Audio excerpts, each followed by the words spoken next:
Oi, gente, aqui é a Cassiane e hoje eu vou apresentar para vocês o NUFER aqui da UTF-PR. O NUFER é o Núcleo de Manufatura Aditiva e Ferramental aqui da UTF-PR. Aqui no NUFER tem alunos de IC, principalmente de Engenharia Mecânica, Mecatrônica, Fisioterapia, Odonto e Design. Aqui também tem programa de pós-graduação, mestrado e doutorado. Então vamos lá? Ai, ficou muito legal! Agora eu tô aqui dentro do NUFER com a Giovana e a Alessandra. Elas são alunas de Engenharia Mecânica aqui da UTF e elas fazem iniciação científica aqui. Agora elas vão mostrar um pouquinho do que elas fazem aqui no NUFER e os projetos que elas realizam também. Basicamente aqui no NUFER nós temos duas linhas de atuação principal. A primeira, a gente faz pesquisas mais focadas em como otimizar o processo de manufatura aditiva e melhorar todas as estratégias de impressão, tanto nas impressões por extrusão de filamento, que depois a gente vai mostrar quais são as impressoras, e tanto nos métodos de fotopolimerização em cuba. E a outra linha de pesquisa que a gente segue é na área de tecnologia assistiva, tanto nas próteses faciais quanto nas órteses e próteses de corpo. Na área de próteses faciais, nós fazemos próteses de nariz, olho e orelha. Nas próteses de nariz e orelhas, funciona da seguinte forma. Primeiro, o profissional da saúde apresenta para o paciente as opções de nariz, quando é uma prótese de nariz, ou a opção de orelha, para que ele escolha qual ele se identifica mais. Como, por exemplo, nós temos aqui a biblioteca de nariz, e o paciente que foi acometido por alguma mutilação, algum acidente, ou muitas vezes por um câncer, ele vai pegar o nariz, vai colocar perto da face e vai ver qual ele se identifica melhor. Depois de escolher o nariz que ele mais se identifica, a gente passa para o processo de fabricação do molde. Nele, a gente vai ter o STL da tomografia do paciente e a gente vai passar para o computador. No computador, a gente vai pegar o STL do nariz escolhido e vai encaixar no rosto através do programa. São utilizados os programas Mesh Mixer e também o Blender atualmente. E depois de fazer esse encaixe perfeito, a gente vai fazer o molde. E o molde ele tem que pegar toda uma área remanescente por fora do rosto para que o profissional de saúde consiga fazer a colagem do paciente. O molde é feito em impressão 3D, pode ser feito tanto por extrusão quanto por fotopolimerização, e aí é vazado silicone. Aqui no NUFER, a gente faz testes com silicones comuns. E se o teste for validado, isso a gente passa para o profissional de saúde que vai fazer a prótese em silicone de grau médio. Então ele faz o ajuste de cor e essa parte da colagem toda um processo bem lento. No caso das próteses de olho, o processo é um pouquinho diferente, porque a gente utiliza a simetria da face para espelhar o olho saudável e desse olho a gente faz também a parte da íris. A íris ela é adaptável de acordo com o que o paciente desejar, pode ser da cor do outro olho saudável dele ou ele pode escolher da forma que ficar mais natural para ele. E também as profissionais de saúde trabalham na parte estética. Então, muitas vezes elas colocam cílios, fazem pinturas das veias dos olhos, e com isso a gente consegue resultados muito, muito naturais. Além dessa parte de próteses faciais, a gente pode fazer a impressão do crânio de pacientes com a finalidade de planejamento cirúrgico. Como, por exemplo, nesse caso, esse paciente tinha um tumor, e aí com isso a gente consegue identificar no computador e destacar para os médicos conseguirem observar melhor e se planejarem melhor para a cirurgia.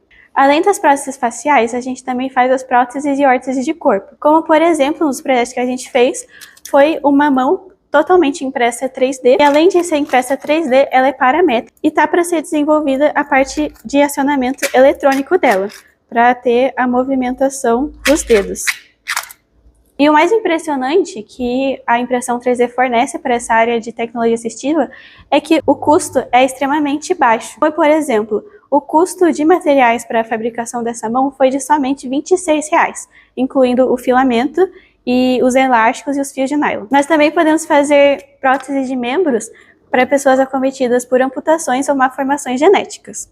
Esse caso aqui foi feito por uma criança de mais ou menos 6 anos que nasceu sem os 2 braços. Então nós fizemos essa prótese de acionamento 100% mecânico, no qual o braço da criança vai encaixar aqui, essa parte vai ficar para trás, e quando ela fizer o movimento de fechar as escápulas e os ombros, a gente vai conseguir abrir e ele vai conseguir pegar materiais. Além disso, a ponteira é removível com outras opções, então existem outras ponteiras nas quais podem ser encaixadas lápis, escova de dente, colher e coisas para ajudar essa criança no dia a dia. Os projetos de iniciação científica são muito bons para o crescimento dos alunos enquanto engenheiros, porque aqui nós somos totalmente responsáveis pelos nossos projetos com orientação dos professores. Então, problemas que surgem nos projetos, nós somos os responsáveis por pensar e escolher uma solução adequada, desde geometria para impressão ou materiais extras que vamos precisar, mecanismos. Então, envolve todo um processo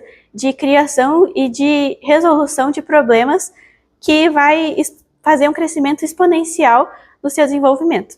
Aqui dentro, eu, como exemplo, desenvolvi muitas minhas habilidades de modelagem e também de projetos. Além disso, eu aprendi muito sobre os materiais poliméricos, suas aplicações, suas fraquezas, seus pontos fortes, e tem tudo a ver com o curso de mecânica ou mecatrônica. Bom, aqui a gente trabalha com 2 tipos de impressão, a de extrusão e a de fotopolimerização. Bom, aqui a gente tem alguns modelos que a gente usa.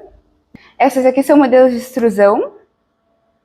Nos modelos de extrusão a gente faz o projeto no SolidWorks, no Blender, em algum outro programa.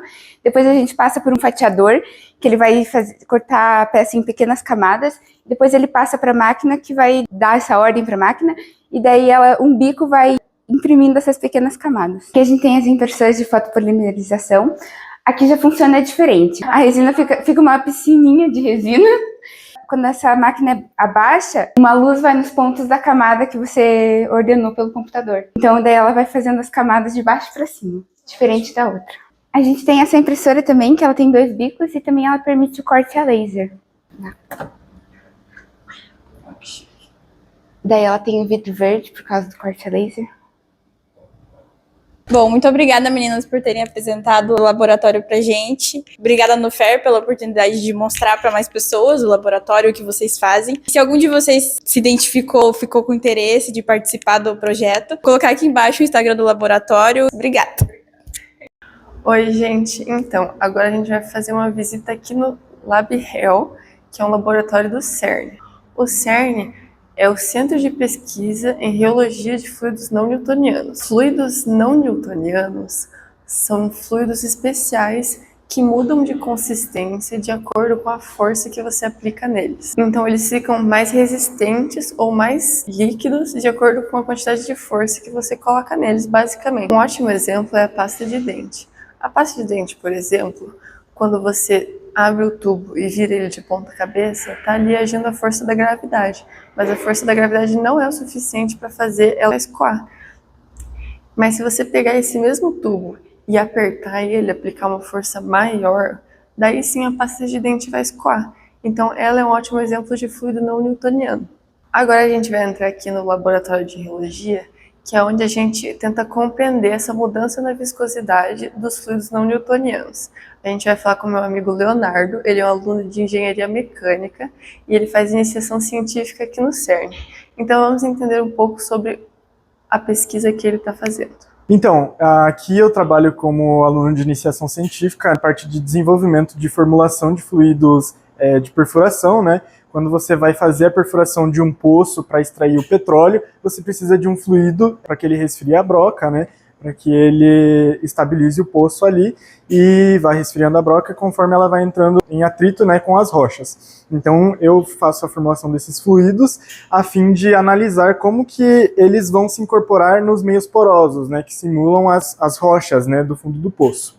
Então esses estudos vão se relacionar diretamente com a engenharia mecânica, porque a gente utiliza conceitos de matérias que temos no curso, né? Por exemplo, mecânica dos fluidos, transferência de calor e massa, e conceitos que a gente utiliza dentro das matérias, como as perdas de cargas, né?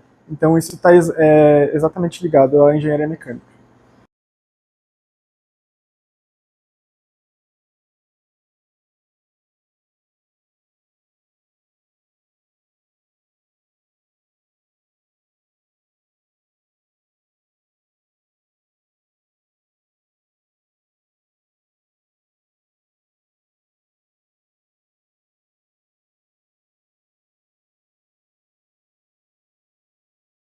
Bom, gente, agora a gente vai continuar no mesmo bloco do CERN, mas a gente vai vir falar do NUEM. O NUEM é o Núcleo de Escoamento Multifásico aqui da UTFPR de Curitiba e é onde eu faço iniciação científica atualmente. Então, eu que vou ser a entrevistada da vez. As principais áreas de estudo do NUEM são escoamento multifásico, como já diz o nome, garantia de fluxo, termofísica de fluidos e tecnologia de sensores. As atividades de pesquisa daqui são desenvolvidas por pesquisadores tanto do Departamento de Engenharia Mecânica da UTF-PR quanto do Departamento de Engenharia Elétrica. O Departamento de Engenharia Elétrica aqui, ele tem mais a função de cuidar dos sensores e eles desenvolvem sensores diferentes para tanto para captar pressão, o escoamento, o tipo de escoamento. Não vou saber falar porque eu sou aluno de Engenharia Mecânica, mas é muito legal a parte de elétrica, que é muito diferente. Os departamentos principais são esses, mas aqui dentro também tem gente fazendo mestrado e doutorado que não é da graduação de Engenharia Mecânica. Por exemplo, eu conheço umas 3 pessoas que elas são formadas em Química e fizeram mestrado e estão fazendo doutorado em Engenharia Mecânica. O bom de ter pessoas de diversos cursos é que cada um tem um ponto de vista diferente sobre um problema que já é multidisciplinar por si só. Então, ter esses pontos de vista complementares é uma grande vantagem daqui do núcleo. Tanto o NUEM quanto o CERN, que eu não falei na introdução do CERN, eles estão vinculados ao programa de pós-graduação em Engenharia Mecânica. E o NUEM, além de Engenharia Mecânica, também tem pós-graduação em Elétrica. Com pós-graduação eu digo mestrado e doutorado. O NUEM também tem muitas colaborações com instituições nacionais e internacionais nos seus projetos de pesquisa. O meu IC, por exemplo, o trabalho que eu participo no geral, digamos assim, ele é em parceria com uma empresa francesa de petróleo. Bom, aqui onde eu tô é o laboratório de escoamentos. Esses canos aqui são tudo... Cada cano é um projeto diferente, então tem... Várias pessoas montam aqui os seus mestrados e doutorados e elas estudam escoamento nesses canos aqui. Eles também trabalham com muita simulação no computador de escoamento. É uma área diferente, pode ser usado para complementar. Um complementa o outro, na verdade. O escoamento aqui na prática complementa a simulação e a simulação complementa o escoamento aqui. Bom, agora eu vou mostrar um pouco do trabalho que eu faço na iniciação científica e a gente vai subir para a minha sala lá em cima.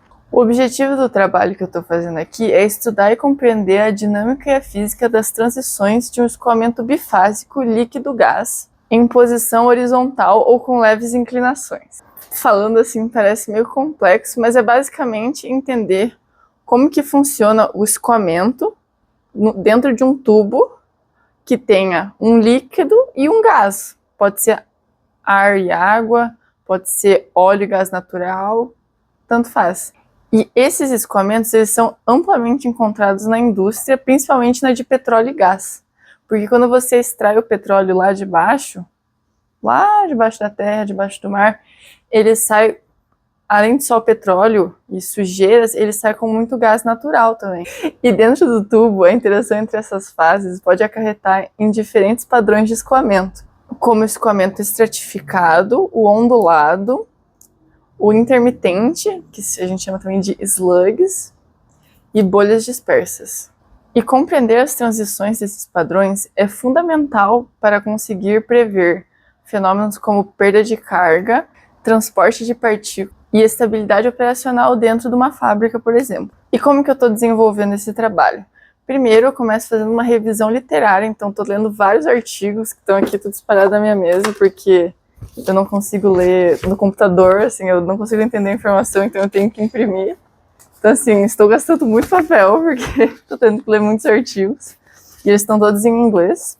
E a partir desses artigos, eu vou formular modelos matemáticos que eles trazem, e daí esses modelos eu vou aplicar no MATLAB, que é a ferramenta que eu escolhi para fazer os códigos, e daí esse código que eu estou fazendo, ele vai conseguir prever essas transições e os padrões de escoamento. Daí eu posso selecionar qual que é a viscosidade que eu quero, do líquido ou do gás. Eu posso escolher as propriedades dos fluidos, tanto do gás quanto do líquido, a inclinação do tubo, o tamanho do tubo, o diâmetro, tudo isso eu posso escolher. E daí o código ele vai gerar um mapa de transições.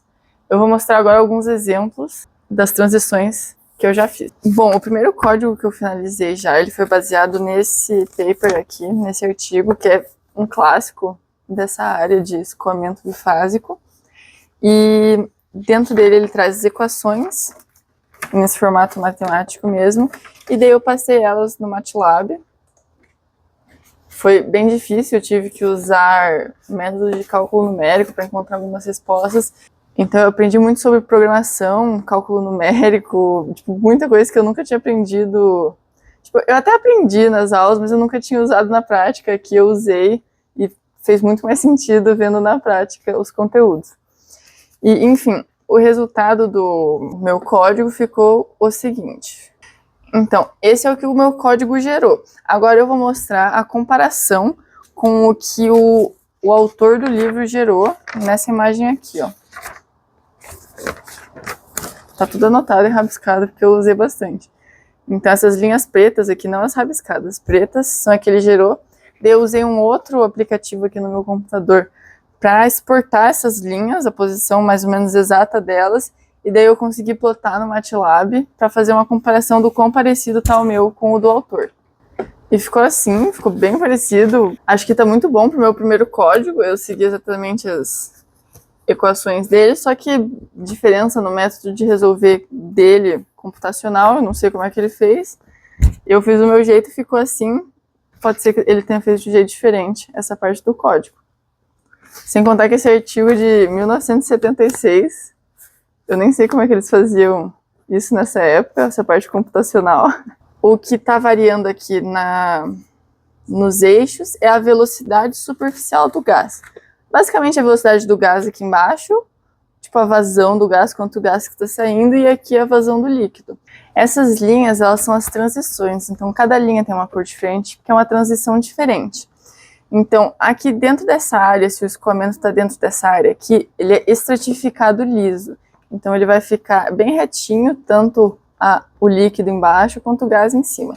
Quando ele passa dessa linha azul, mas ainda dentro do vermelho, ele fica estratificado ondulado. Então vai começar a formar umas ondinhas nele.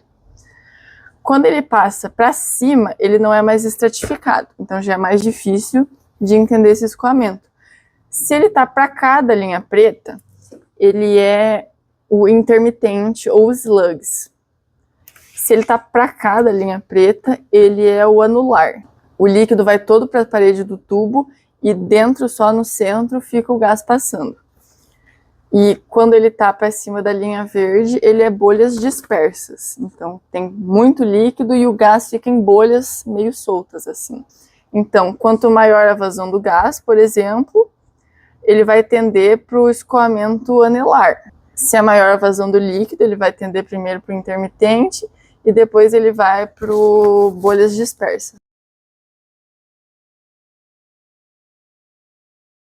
Bom, gente, a nossa visita aqui no Bloco N já acabou.